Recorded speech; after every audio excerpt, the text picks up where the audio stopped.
Welcome to this session, Positive Redirection with Trevor Hicks. Trevor Hicks is an education coach at PC Talks in Park City. And yeah, I used to work with him when I was an education coach at Head Start. He's amazing. He's got a lot of good things to talk about and to tell, so let's go for it.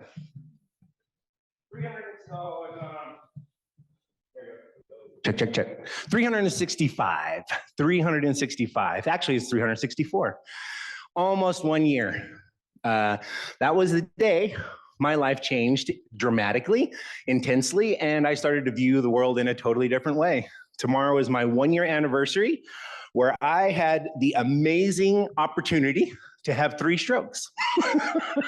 You're thinking, amazing opportunity, what the heck? Yes, it was an amazing opportunity. As I laid on the floor in my office, I sat and I looked up at the ceiling and I thought, something's going wrong with me.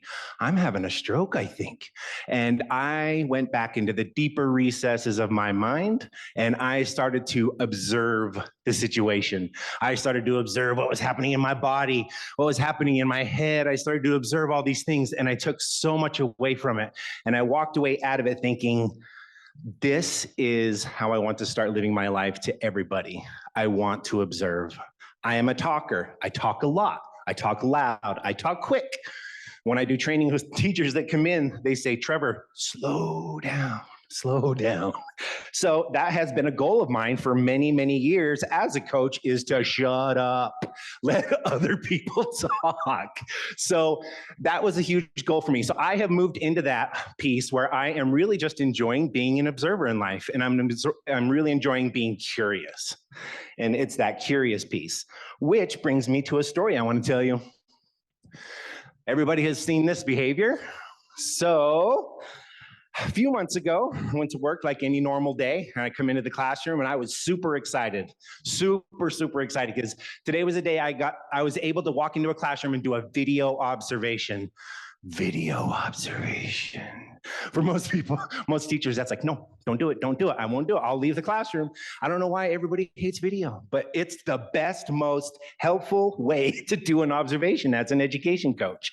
So I set up my camera, things got rolling. I was gonna record the whole morning, and I did. And I got some amazing footage.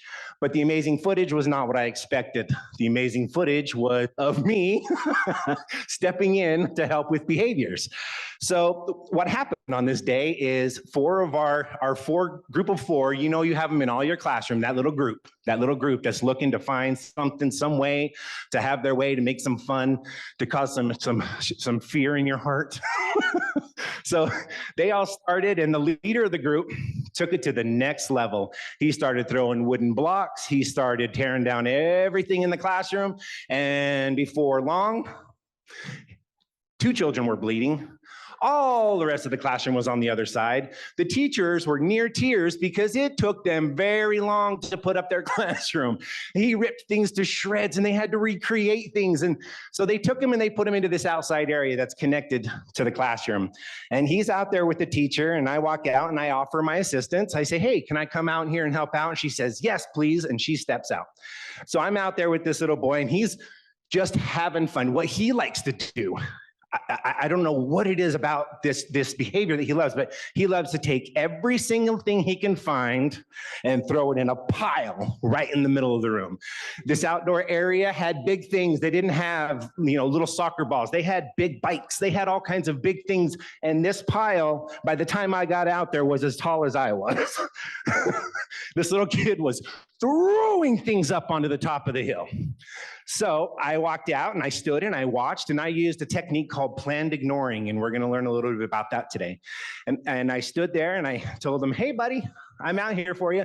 I'm going to use the word Johnny. I don't know why Johnny is my bad kid in my head, but we all have that name. So when I say Johnny, it's no one specific. I'm not pointing to any specific kid. That's not the name of the child in this story. I've changed the name to protect the innocent.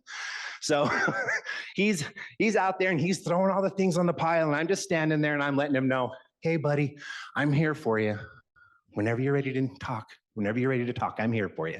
So he just sat there and ran back and forth. So I sat down and I watched him and I kept reminding him about every 30 seconds, hey, buddy, are you ready to talk yet? Are you ready to? Finally, he ran by because he wasn't getting my attention like he wanted to. He thought that was gonna work because it worked for teachers, why wouldn't it work for me? And it's not working. He's not getting that attention he wanted. So what does he do? Amps it up. Then he runs by and he punches my leg. 4-year-old punching my leg. Jeez, I thought he can do some damage. So he punches my leg and he runs by. And I let him know, hey, buddy, let's use soft hands. I don't like to be touched that way. And he ran off and he came back and he didn't get that attention he wanted. So he punched the back of my leg. And he ran over and jumped over to the pile. And then he looked at me. I kid you not, he stared directly into my eyes and he spit in my face. Whew.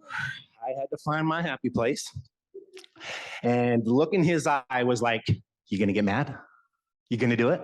Was that it? Was that the one? Because that usually works for me. And I looked him in his eyes and I said, Johnny, Johnny, do you think there's anything you can do to me that will make me love you any less? Because it's not out there. I love you so much, no matter what you do, I'll still love you. He froze. He stared at me. He looked at me for about a minute straight, just staring at me. Tears welled up in his eyes. He ran over, grabbed onto my leg, and he hugged me for a good 30 seconds. And then we had a good conversation. He was brought down from the red zone. We were able to talk about what was going on. He put the whole pile away, and we were able to go out and rejoin the classroom, and everything was beautiful and hunky-dory. So that's what we're going to talk about today. We're going to talk about, I know when I was first started teaching, I would go to trainings and the teachers and the trainers would say, well, behaviors, it's all in the beginning. You got to have everything set up. You got to have the environment set up. You have to have the rules set up, the routines set up. You got to do all of these things beforehand. And I said, wait, but what happens when we're in the middle of it? What do I do? Well, you just have to have everything set up in the beginning. You just got to make sure everything's down and perfect. But what do I do when we're there? When he's throwing blocks and 2 kids are bleeding, what do I do? So this is what I wanted to present today because I really felt frustrated that I had no sort of plan to be able to handle those things. So today together, we are going to reflect on what's working with your team. It's not really that deep of a reflection, but I want to see what's working with your team. Hopefully you have some of your team here that you guys can have that conversation about. Second one is we're going to dialogue some redirection strategies. That planned ignoring that I just talked about, we're going to talk about some of those type of redirection strategies. And then we're going to learn a fabulous way to verbally de-escalate children. I call it my blue bucket story, and we'll get there. And the last piece is we're going to identify our hot buttons. We're going to identify those things that make people go, "Rah!" For some people it's hitting, for some people it's spitting in your face. And we'll get to what my hot button is when we get there. So let's talk about this. I need a drink real fast.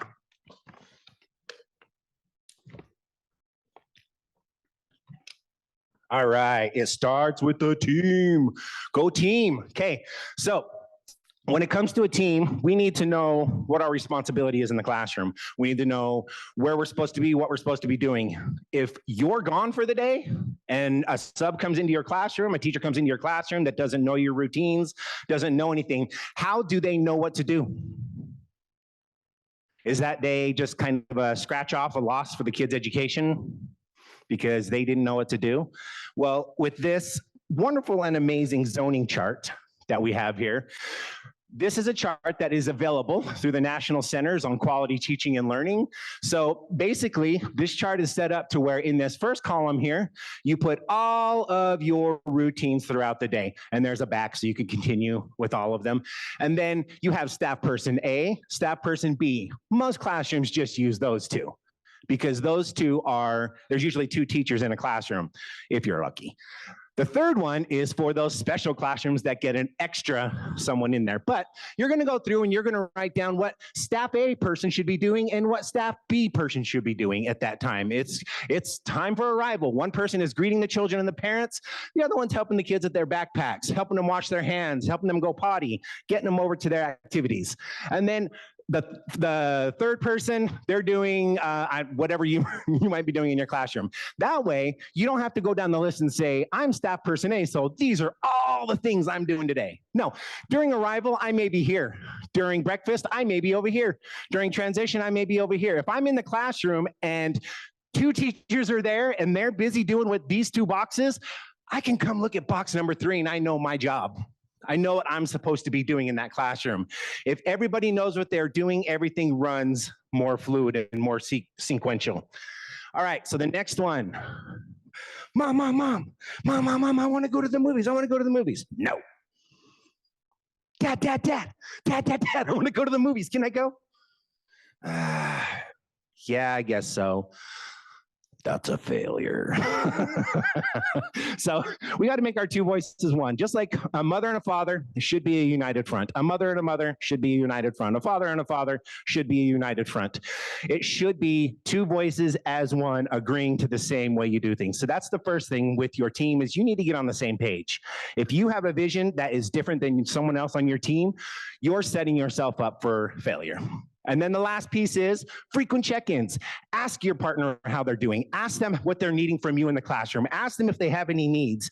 And that's the way that we're gonna see. I'm starting out with that base that I talked about earlier. Those things you should know, those things you should be doing beforehand. Yeah, these are those things. Oops. All right. Okay. My kid did this. Middle of the grocery store, fell on the ground and started crying. But back then, I didn't have an education in early childhood, so you know what I did? I fell down on the ground next to him and started crying and screaming and kicking. It stopped the behavior, but it wasn't the right way to do it. It was not the right way to do it. All right, so some things to keep in mind when you're dealing with behavior. It's not personal. No kid woke up in the morning and said, today's the day I'm getting Trevor. I'm taking him down today. I'm going to walk in and I'm just going to go up and kick him in the... No. Their minds don't think like that. They woke up and they're thinking, I want Cocoa Krispies for breakfast. And they're thinking, I'm going to wear my new shoes because they make me faster. And by the time they get to you, they haven't even thought about you once, except maybe in the car on the way over. I'm excited to see Mr. Trevor when I get to school. And that might be it. They don't have it out for you. The second piece is remembering the ABC. All behavior is communication. I don't care if it's down to an infant who is crying. Those are easy. Those behaviors are easy because we can go through all the checkpoints on those, right? We can go through the diaper changing, the making sure they're full, they've eaten, all the little fun tricks. But with older children, 4 or 5-year-olds, it's hard to figure out what that communication is. But lo and behold, we will have a little way that we'll talk about what's driving that. Presenter right before me, she talked about that antecedent. What is it that happened before? What's the thing behind it? What's the behavior? What about the behavior is a form of communication? What are they trying to tell you? Once you figure that out, sky's the limit. All right, clear behavior expectations. Setting those clear behavior expectations so that the children know what you want of them. There's no confusion whatsoever. All right, my friends, remember when we stand up from circle time, we are going to stand up. I will release you. You will go potty, wash your hands, and then sit down at the table. All right, are you ready? Johnny, stand up. What's the first thing you're gonna do? I'm gonna go potty. That's right, Johnny, you're gonna go potty. You go ahead and go potty. So now they have a full understanding of what's expected. When they know what's expected, they have the ability to follow what you're wanting. And that brings us to the next one. Sometimes we don't know we're asking too much. There may be 10 kids in your class that are all 5 years old, but that doesn't mean they're all 5 years old. That means they're all been on this earth for 5 years, but that doesn't mean that they're all on the same level. So if you're not aware that you're asking too much from that child, what is he gonna do? If your boss is standing over top of you and throwing more on your plate and more on your plate and more on your plate, what's gonna happen to you? You're gonna get stressed. You're gonna get upset. You're gonna freak out. They're kids. They are gonna do the same. So if we are putting expectations on them that are too much, then they are going to have behaviors because they are going to feel out of control. Which brings us to the next line. Funny enough, the CDC has, on their website, they have a whole whole list of developmental milestones that you can expect for every age. I think it's 1 month, 2 month, 3 month, 4 month, 5 month, 6 month, and then I think it jumps to like 9, 12, and then like a year, 2 years, 3 years, 5, some along those lines. But if you are interested to know your age group and what's expected of them by the time they leave you, that's a good place to go look on the CDC website. All right, and then find the reason for the behavior. We just talked about that, and we're going to talk about that here in a minute. And give them space. The worst. Imagine when you're fighting with your spouse or with your boyfriend, girlfriend, and you are just so frustrated and you just need a minute to think. And they're standing right next to you going, hey, so are you good now? So you want to talk? Do you want to talk now? Hey, is it cool we talk now? And you're just thinking, just go away. Children are the same. They need space to problem solve. Having a space in your classroom, a cozy corner, things like that, so a child has a safe space to go through and understand and recognize, feel their emotions. That's a very, very, very important thing in the classroom. And the last one here, don't diagnose. I graduated with my bachelor's in psychology, but that does not in any way, shape, or form make me able to diagnose children. I may think, hey, that child has, my child has autism. So I may look at a child and say, well, that's familiar. I studied that. My capstone project was about autism. I know a lot about autism, but does that make me a person that can look at a kid and say, oh, they've got autism? No, it does not. Do not diagnose. Anytime your head thinks, oh, maybe they have autism, maybe they have ADHD, maybe they, get it out. You're not a professional who can diagnose these kids, so don't do it. Go back to what you have the responsibility for, and that's with dealing with the behavior. So, when they arrive, did you guys notice when you walked in today? What'd you notice? Music. What else?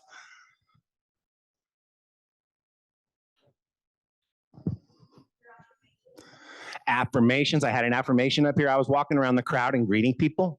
I was letting you know I'm really happy to see you. I was letting you know I'm really happy you chose to come to this session, even though nobody chose to sit in the first 5 rows. Oh, we got 1, 2, if you include Jared. Okay, so connecting with their senses. So when the children leave home, they're in a frame of mind.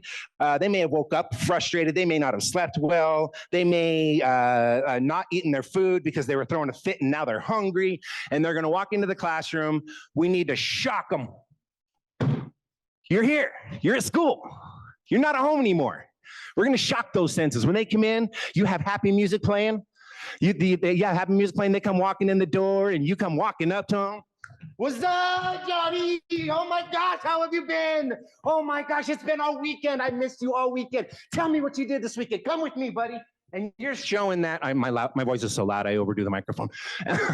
And you're showing that kid, you're hitting that next one, that enthusiasm when they walk in. You're letting them know they're important.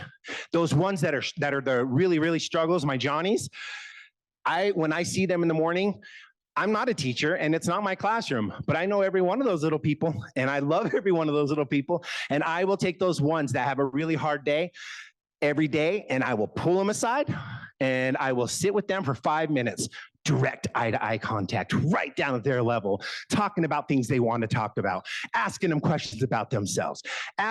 I'm with them. They have my full attention. Somebody else comes up to talk to me. Trevor, I want to tell you about my weekend. Oh, Sarah, I would love to hear about your weekend. I'm almost done talking to Johnny, and as soon as I'm done, I'm going to come find you, okay? And Johnny knows, whoa, I matter. I matter. I matter. All right, and then having stuff to do. A wandering child is a child about to have behaviors. If you see a child wandering, that child's ready to go. That child's ready to go. That child is ready to do something. So we need to redirect them by putting stuff on the tables when they walk into the classroom and they see Legos, so they can run over to Legos and start diving right in. They walk into the classroom, see something they like, they can dive right in. They don't wander around the classroom. And then the last piece is that what I did when you guys walked in. I had that interactive message up on the screen for you to say out loud, encouraging the children to say it out loud. Let them know that they are amazing, that they are strong, they are smart, they are beautiful, they are everything in the world that you want them to be, and you can get them to say it back to you. And the last piece, choose your battles. You don't want to go after the one kid in the classroom who has decided to stand up from your large group and walk over to dramatic play and start playing. I'm not going to take all of my efforts and go fight that battle and leave the other 17 children who were sitting over here that I had their attention. They were captive, and I just walked away from all that. No, choose your battles. Know when it's worth, even if they're breaking the rules. Is it worth it in that moment? Is it worth it? All right, hello girl's angry. All right, so what can we do in the moment? Here's some of those strategies. So the first one we have right here is called the first then strategy. So little Johnny, it's cleanup time, the cleanup song's playing, clean up, and Johnny's like,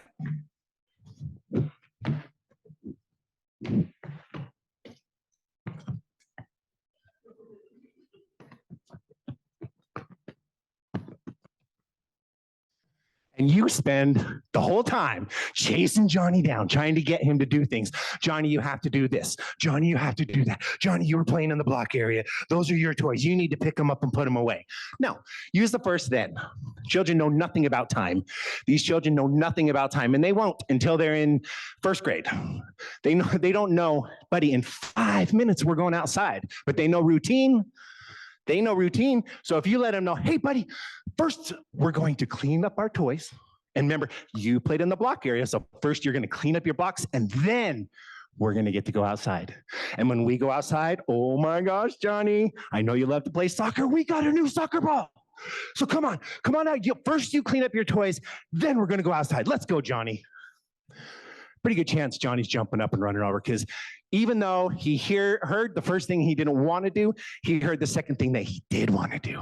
And you're phrasing that thing they want as the then. You're going to get to what you want. It's just going to be a minute. But don't say a minute. Okay, choice strategy. So this one, a wonderful, good way to explain this is a child is stands up and gets ready to leave large group in the middle of large group. And by letting the child know, this child loves to draw, but cannot sit still at your large group longer than 2 minutes. So we know they love to draw. So that's one of their choices. We figured out one of their choices. The second one is another choice in the classroom. Hey, Johnny, it's okay you're not here at large group, but if you decide to go somewhere else in the classroom, you either need to go to the library and pick a book and read, or you can go to the art center and you can draw a picture. Now he has one need that is a preferred choice. Something in there rings a bell for him. He's more apt to go do that thing. And you're kind of sneakily hiding that little tidbit that he wants in an ask. So, all right. And then the next one, praise for desired behavior strategy. So, all right, my friends, it's cleanup time. Oh, look at Sarah over here. Sarah's picking up all of her toys. Sarah, thank you so much. You are my amazing helper. Oh my gosh, look at Tony. To let everybody look at Tony. Tony's cleaning up all the stuff in dramatic play. He even put the apples where the apples go and the bananas where the bananas go. Oh, I am so happy. Thank you so much.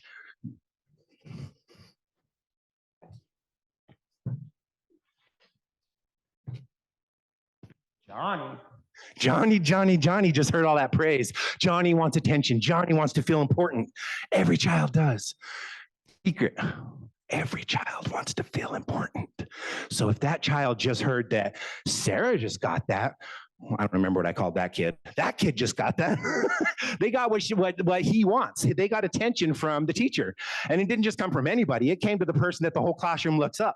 And that person was loving and so excited that I want that too. And I know how to get it. I just need to do what they're doing. And they'll run over, they'll run out, and they'll start picking up.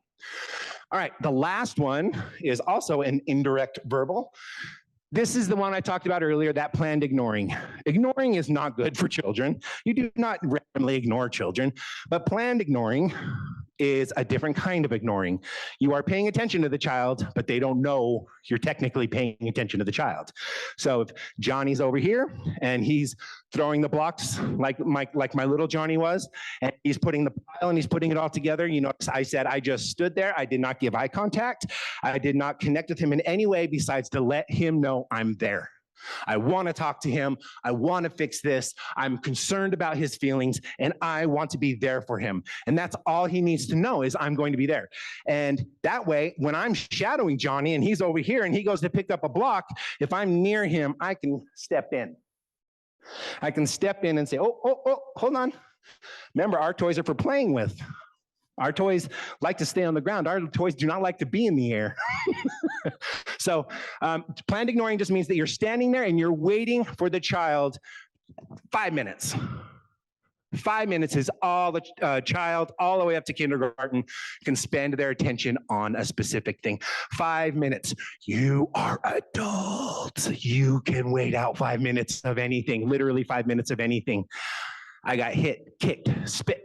5 minutes was nothing. In 5 minutes after I told that little boy, he finally shifted. So it's just that patience piece. All right, and then another little just thing that I threw in the bottom here is when you're taking away something, you have to replace it with something. You can't just take something away and expect them to be fine. You know, if Johnny's sitting there and he's, every time a little boy comes around and he bites him, and he bites him, and he bites him, give him some jewelry. Maybe he's having anxiety and his teeth hurt. We don't know because he can't communicate that to us. Johnny doesn't even know what's wrong. His own communication, he can't even figure it out, but we gave him jewelry and we showed him how to use it. Now he can put that up. Jewelry, by the way, if you don't know, it's a little thing they can hang around their neck. It's like it's like jewelry, but it's usually like a Lego or something like that that's made of a rubber stuff that they can bite into and it doesn't damage it.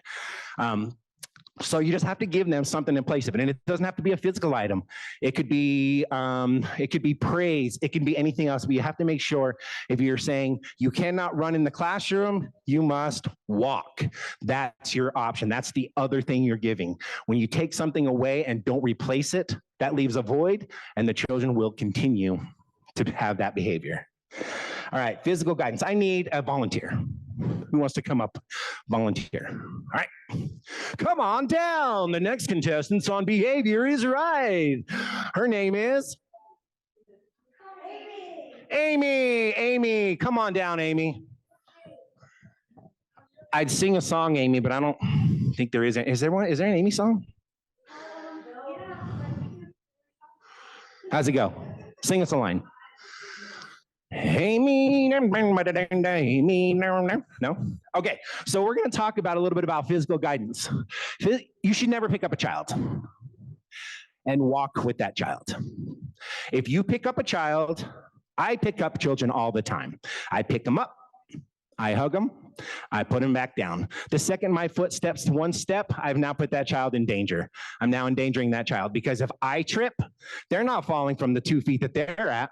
They're falling from the 6 feet that I'm at, and they're going to hit the ground and it's going to hurt. So I do not walk with children. So you should never have to pick up a child to get them to do what you want to. So here are two different versions of a type of physical guidance you can do, because you all have those kids that are trying to walk out to the playground and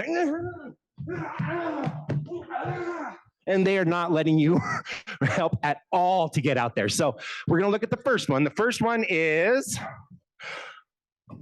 oh, I put that slide in the wrong place. Okay, let's talk about real fast before we look at that first one. Let's talk about reasons why you would have to pick up a child. I just told you that there's no reason why you should be picking up a child, but there are some. It was a little lie. There are some. So yell out. What are some things that you would have to pick a child up for? They're going to hurt themselves or another child. Going to hurt themselves. Okay.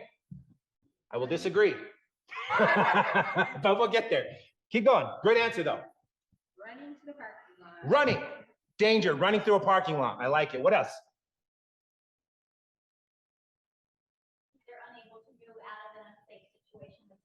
Unable to move themselves. Fire, if there's a fire situation. We had our fire alarm go off the other day, and middle of quiet time. All of the children were sleeping. One of the children would not wake up. They were shaking that child, and he would not wake up. So they had to pick him up and carry him out. It was not a practice fire alarm. There was a real fire alarm. There was something happening in our building. So another one. Active shooter. We don't have time to wait around for a child to convince Johnny to come to this area of the room where you're away from windows. You have to maybe pick them up and move them. If there's danger, like you said, some sort of danger where they're put in, they can't handle it themselves, some sort of earthquake, or an injury if they get hurt and they can't let go by themselves. Granted, we should be calling, if it's an injury where we have to pick them up, a broken leg, something like that, of course, we're calling 911 instead. All right. Here are the ways. So first off, we have guiding from behind. Amy, I'm getting to you. It's okay. Don't feel alone here. Okay, so guiding from behind. So you see this teacher over here. You see what she's doing with the child in the pink jacket here. So she's coming in, and this is very helpful because this gives you the power in the situation. So if you're behind a child, you have the ability to put your leg out in front to stop them from going to the left, in the front over here to stop them from going to the right, and you have the ability to guide them with your hands. You see, she has her hand open, so I'm going to show you with open hands what that's like.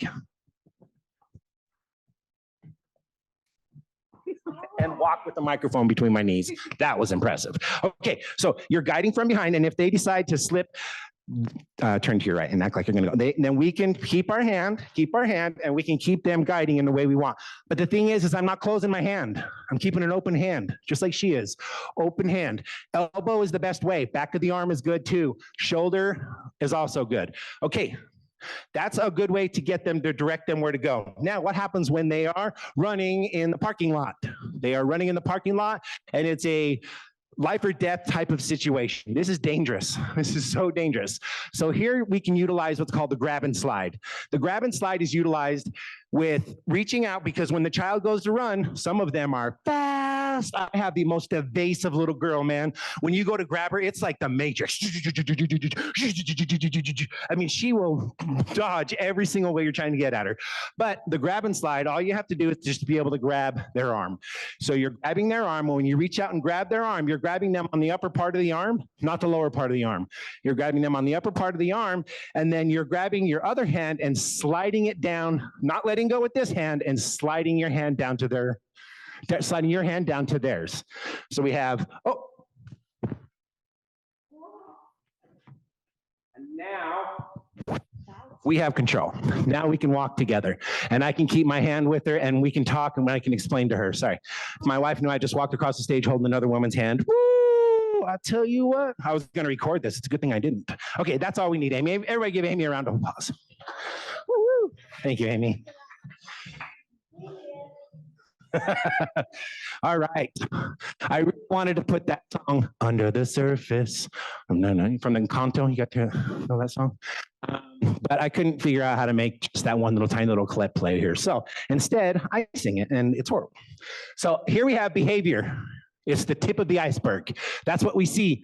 That's what the children are showing us. That's what we can't avoid. That's what our Titanic might crash into. But underneath is the motivation. There's communication. There is something down here that we cannot see that is causing that behavior to happen. And so we are going to talk about the 4 different types of motivation. You can pretty much put any of the children's behaviors into these 4. And once you figure out which one of these 4, you are so much further to coming up to a good resolution. So the first one is attention. Pretty obvious, right? I just talked about it earlier. Johnny wanted attention. Once he saw the other kids getting attention, he came out. Well, I came out. Came out, and he went and picked up his toys, and he put them away. So he wanted the attention from the teacher. So in that moment, when that child does pick up the toys, I'm going to tell him, Johnny, you're cleaning up too. Oh my gosh. And you picked up all of the paint supplies. Thank you so much, Johnny. You're so good at cleaning up. So you're hitting that attention. They want attention, they're not getting attention. Some kids have an affinity towards one teacher in the classroom and don't really like to hang out with the other teacher in the classroom. They want that teacher's attention. The other teacher they don't really like can go up to them and talk to them all day long and they won't do a thing. The other teacher walks up and says, hey, will you pick up your plate and go put it in the kitchen? They'll immediately grab that plate and put it in the kitchen because they want that attention. If they start to throw a fit in large group, they're screaming, yelling, it's because they want to say something. They want attention. They have something to share. They want to be important in that moment. The next one, escape. I don't want to be here. I don't want to go to stand in line. I don't want to be in large group. I don't want to have to sit here and eat. I don't want to lay on my cot at nap time. I don't want to. And that's the escape. I don't want to be here. I don't want to do this. I'm going to get up and get out of here. That's okay. That's okay. If you ever really, really think that you can get 18, 20 kids to sit in a large group for the whole time and not have one of them want to get up and leave, you are mistaking yourself. These kids only have a certain attention span, and some of them are even smaller. And the next one is access. Any ideas on what access might be? What was that? Yeah, items or activities. They want something. Johnny's got trucks. Teacher's holding the book while she's reading. I want to hold the book. I want that thing.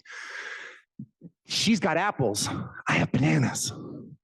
I want apples. I want those. I'm going to reach over and grab those. And if I don't get them, I'm going to start screaming and yelling. All right, automatic. This one's fun because I fall into this one. When I was a child and I was problematic, this is where I fell. Automatic. So, any idea what automatic is? Habit. That's pretty close. Pretty close. Anything else? All right, so instead of telling you and explaining it to you, we're going to watch a video, and that's going to explain it. Was when I was about 10 years old, and I was in school, and I struggled. And I didn't struggle with English, math, or science. I struggled holding still. And I would try to listen and focus and process ideas, but I couldn't help myself.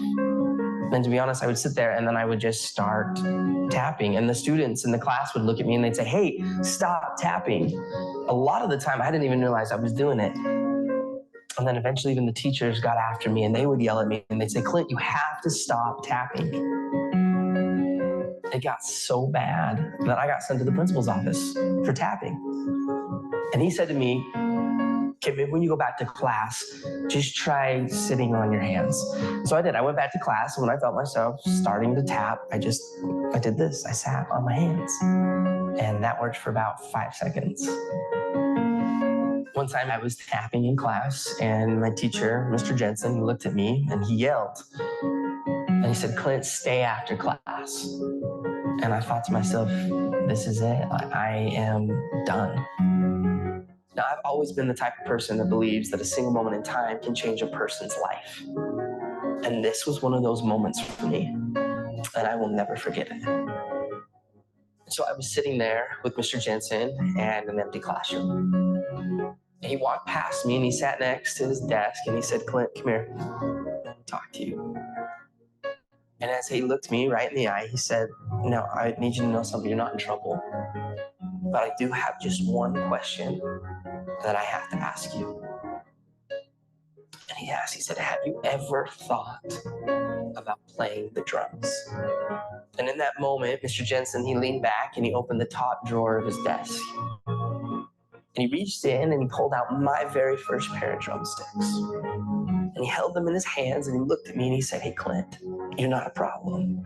I think you're a drummer. From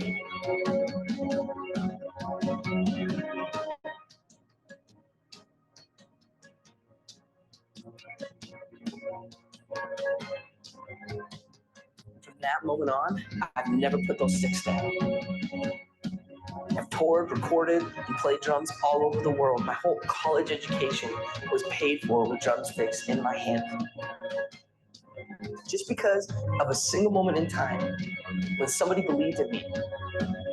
And he saw something in me that I didn't even see within myself. And from that moment, I learned that there's a difference between being the best in the world and being the best for the world.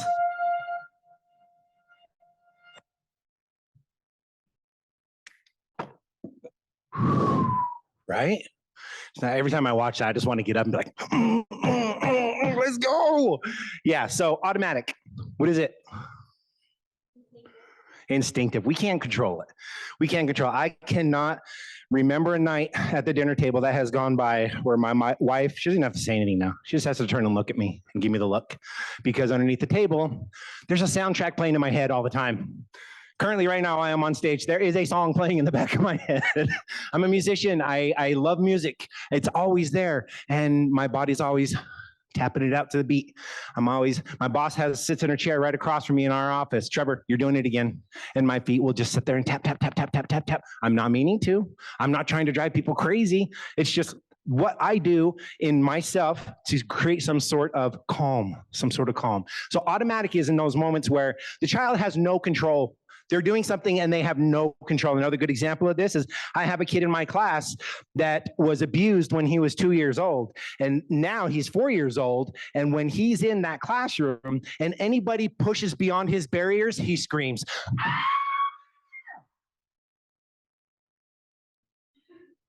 10 times louder than that. And it literally shuts down the whole building. The whole building stops. What was that? Is a child dying? What is happening? But no, it's just someone came too close to him. Someone came inside his personal space. And it's automatic. You can't go up to him and say, hey, buddy, don't yell. Don't scream. He doesn't have the ability to stop it. It's his reaction to a situation. He doesn't have the ability to stop it. So I've been trying to help the teachers understand, telling him, hey, stop screaming. That's his mind right there. His mind is there. That hurricane is a blowing. That massiveness is happening. The teacher walks over. It is our job as adults in education to share our calm. We are stronger, smarter. We have gone through a lot in our lives. Every single one of you have had your challenges, and every single one of you have fought through them to be right here today to learn how to be a better teacher.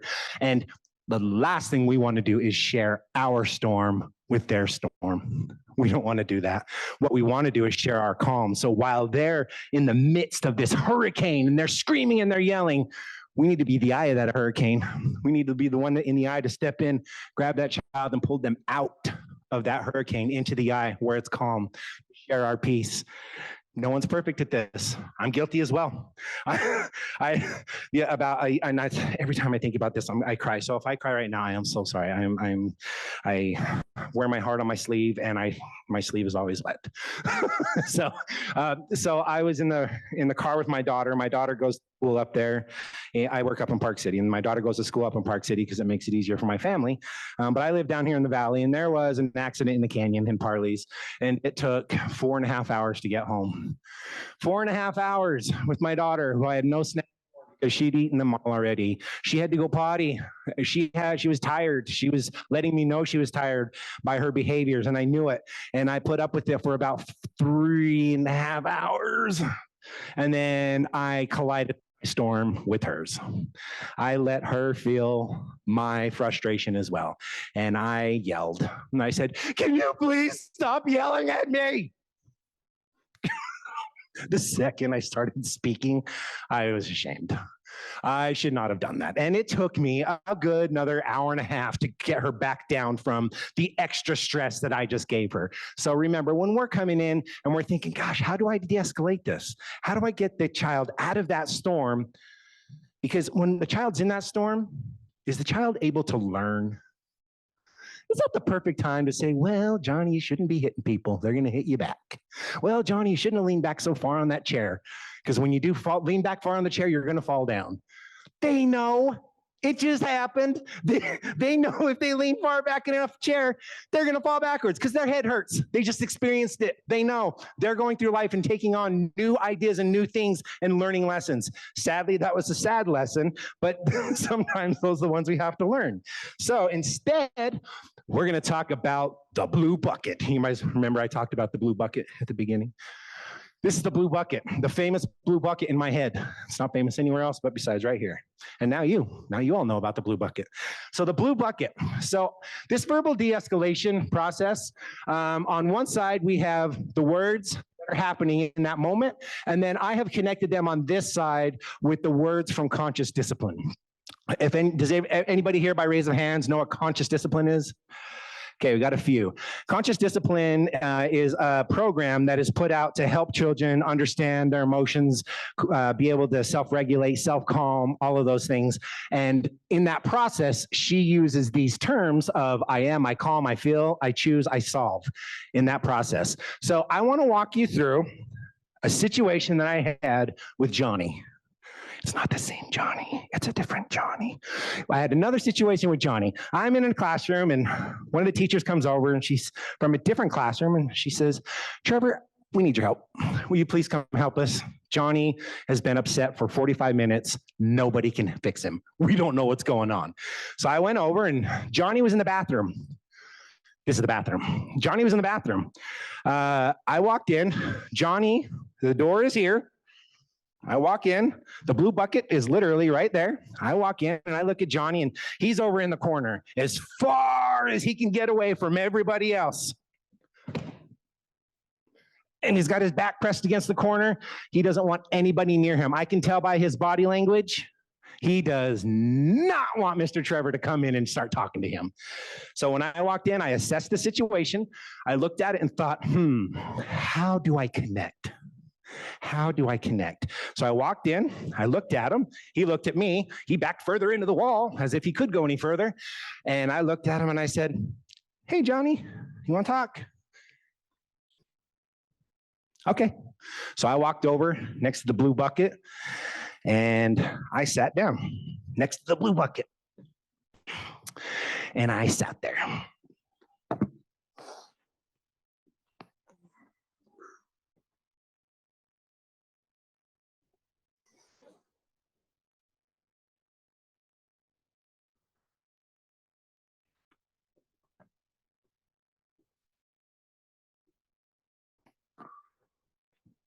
A full minute. I just sat there and breathed. That's all. Just sat there and breathed. Then I checked in with him. Because you don't have to do these in order. You can jump all the way around like you'd like to. They're not sequential. So I was trying breathing. Hey, Johnny, you want to breathe with me? No. Boom, back up again. Dang it, that didn't work. Okay, so I kept that exaggerated breathing happening the whole time. And then I turned and looked and saw the blue bucket. And got it. And I started looking at the blue bucket, and I started touching the blue bucket. I started banging on the blue bucket. I got up. I looked at the blue bucket. I walked around the blue bucket. I got a different view of the blue bucket. And I said, Johnny, what the heck is this? Someone glued a bucket on the wall. Dude, you got to see this. Oh my God. Like they glued it all the, Johnny, come here. Look at this.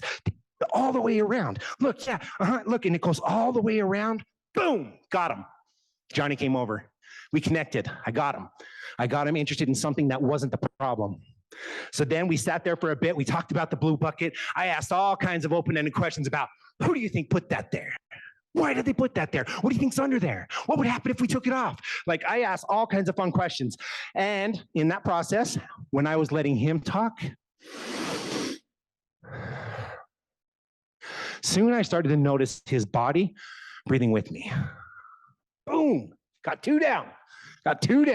Then once I saw that body breathing with me, I asked him, I said, buddy, you look really frustrated right now.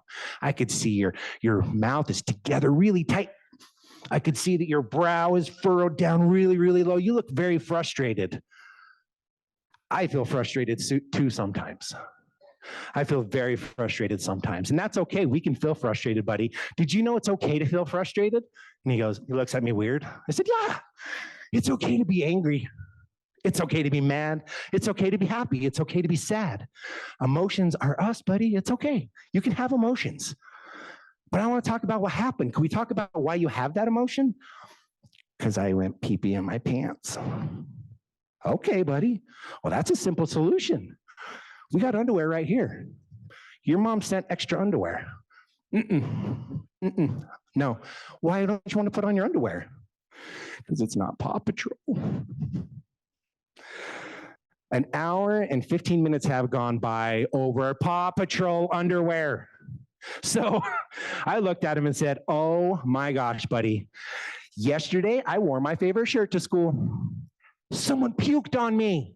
I had to take off my favorite shirt. I was so mad. And you know what I had to do? I had to put on this stupid orange shirt that was in the closet. And I hated it, but I put it on because I had to wear it. I had no other choice. So mad. I was frustrated. I was really frustrated because that's my favorite shirt. And I don't wear that shirt very often because it's my favorite shirt. I want to make sure it stays like new. And now he's looking at me going, you get me. You get me? All right, you get me? All right, so now I've listened to what his problem is. I've empathized with him to let him know that I feel it too. Frustrated, oh gosh, my shirt. And then we're getting down to agree. We both agree. All right, so we have a problem. Yes, we do. Yes, Mr. Trevor, I don't want to wear those underwear. We do have a problem. So what are we gonna do to fix it? And I didn't offer him a solution. I asked that question, and then I sat in silence with heavy breathing for about 30 seconds. And finally, he said, can we call my mom? I said, that is a great solution. But buddy, it is 4 o'clock.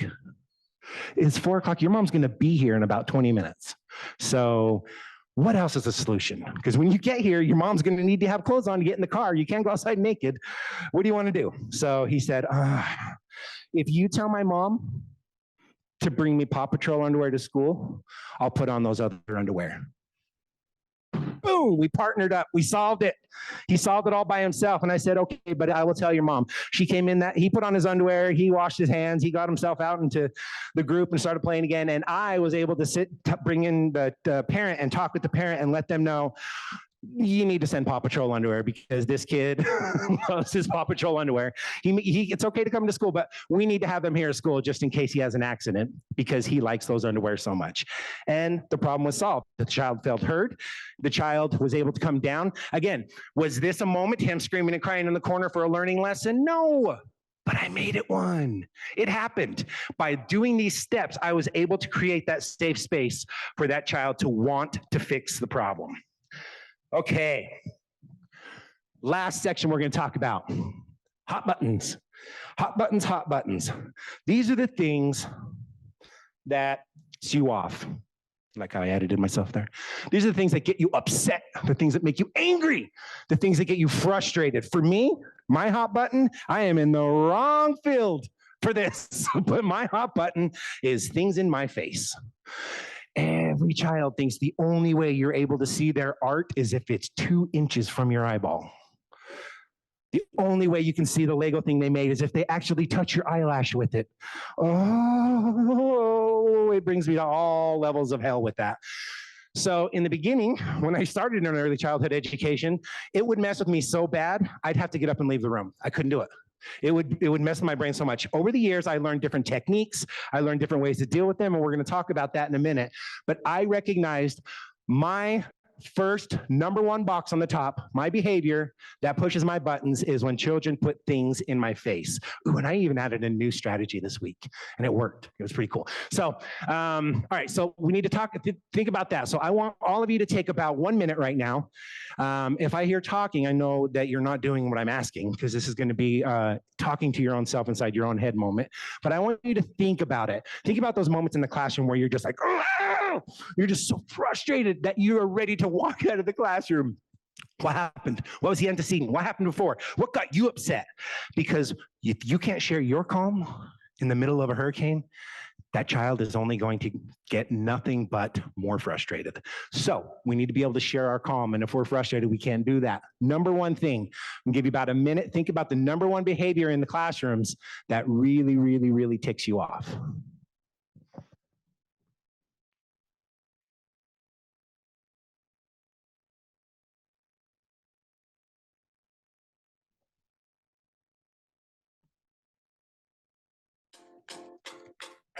It might seem crazy what I'm about to say.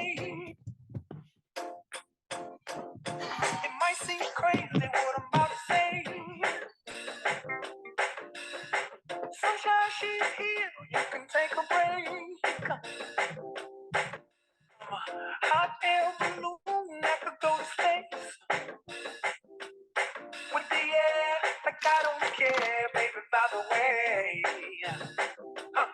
Because I'm happy. Come along if you feel like a room without a roof. Because I'm happy. Come along if you feel like happiness is. Okay. All right. Is anybody brave enough to share? Yes. Doesn't like being told no. Did you know for 90% of the children, no is the first word they learn? They're going to a go-to. They know it. That figure is probably not true. I'm just kidding. But it is very, very high. Anyways, anybody else? I heard someone over here. For me, it's screaming. The second one was the no. My third one is the eye contact when you're telling us to do not, or you're telling them to do something like, hey, I need you to do this, and they look you right in the eye, and they just. Johnny, don't throw it. Don't throw it. Don't throw it. And they throw it. They're looking right at you. They know. Okay, those are good ones. Those are good ones. All right, one more. Yes, up top. The unnecessary whining. Like I'm fine with crying if something's wrong, but the whining really gets to me. I would agree with that one, especially if it's overtime. If it starts in the morning and it's still happening at 4 o'clock. Ugh. Okay, so now I want you to we're gonna take another minute now, and I want you to think about that behavior in your head that makes you climb a wall. I want you to think about it, and I want you to think about a specific moment recently when that has happened. And when that has happened, what was the emotion you felt? What did you feel when that was happening? Think back at at yourself in that moment and think, what was I feeling? Because it's easy to say I was frustrated, but what were you really feeling? Were you just frustrated? What was it? So think about that for about 30 seconds.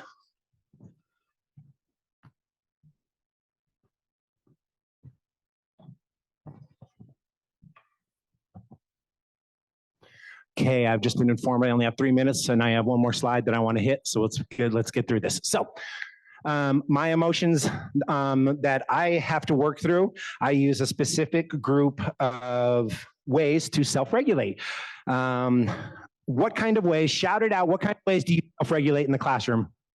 Deep breathing. Deep breathing. Good one. Next. Take a walk. Get out of there. Right. What else?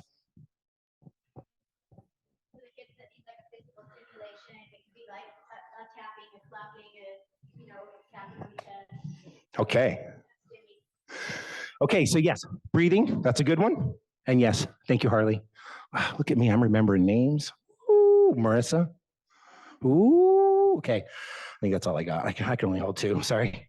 Okay, next one. Tag a colleague. There's no shame. There's no shame in saying, I'm frustrated. There's no shame in getting up and saying, teacher, the other teacher in my classroom, Teacher Johnson, I gotta go. I'm frustrated. I heard a teacher do this the other day in the classroom. It was beautiful. She said, hey, Tommy wants to play with me right now, and I'm not in a place to play right now. So can you come over and play with Tommy? And the other teacher came over, and that teacher walked out of the classroom and went and took a break. That's okay. That's okay. We all have buttons. They all get pushed. I walk out of the classroom when I'm frustrated, and I get the option to because I'm a coach. So positive talk. I can do this. I can do this. I can do this. I can do this. Oh, I got this. All right. They're not trying. They didn't wake up this morning with thinking my name and they're going to hurt me. It's not it. Okay. Pause. Notice the little things around you. Right now I'm looking at that green exit sign. I'm noticing that it's green, has 4 letters. The 4 letters, that X in the middle is drawing my attention, the way that the lines, they look very symmetrical. So you're just having this conversation in your head and you're really just thinking about that one thing. You're narrowing it down to just the one. Going for a walk, things like that. All right, any questions? Sorry, that last part was a little bit rushed, but any questions? I won't leave until I get at least one. Because if you have it in your head and you're thinking, I want to ask that question, somebody else wants to ask it. Yes, Harley.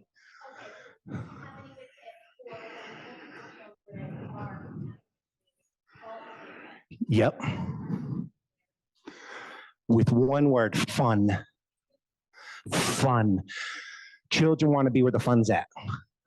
So if your children, if you're getting ready to go outside and your transition is now 15 minutes deep and the children still are not in any way, shape, or form in a line, they are just going crazy, they will go where the fun's at. If children are here and they're going crazy, and I have a teacher over here that says, all right, everybody, grab your vines. 5, here we go, 5, little monkeys swinging from a tree, teasing Mr. Alligator, can't catch me. Along comes Mr. Alligator, quiet as can be, and snap that monkey right out of the tree. All right, we had 5. How many is it now? 4. It's 4. That's right. Let's do it, my friends. Grab that vine. When you're doing that, they're like, ooh, woo, that's where the fun's at. That's where I want to be. Again, that 5-minute attention span, you use that to your advantage. You can get them out of that space that they're in and into the fun space that you're trying to create. So just create the magic somewhere in the classroom and you will draw them. Okay, any other questions? Does that answer your question a little bit? Okay, yes. Nonverbal students. Nonverbal students, that's tough because there's many different levels of why they are nonverbal, what's going on with them, what their thought process is. My personal go-to that I help teachers with when it's nonverbal is making sure you're not having the expectation they're going to respond, because they won't, because you know they're nonverbal, but you're again giving those clear behavior expectations that we talked about at the beginning. You're letting them know exactly what you want from them, what you expect from them. And a bigger important part is when they do speak to you, if they speak in gibberish, reward them for trying. They at least tried, because that's what's going to encourage them. We have to get them in that place to talk. So when they say, I say, that's right, my friend. That's right. Let's go get our coat on. So we're giving them that encouragement that they made that step forward and they've tried, because it could be for so many reasons. They could be nonverbal because they're dual language learners and they're just too nervous to try. They don't want to look silly in front of their friends. They don't know the word to say it. They can say it in Spanish, but nobody understands Spanish in the classroom. So they're just going to say it for no reason. So they just don't have the words. So finding out the reason why the behavior is happening from those 4 reasons we talked about, trying to figure out and narrow into that reason and help that child with that one specific thing.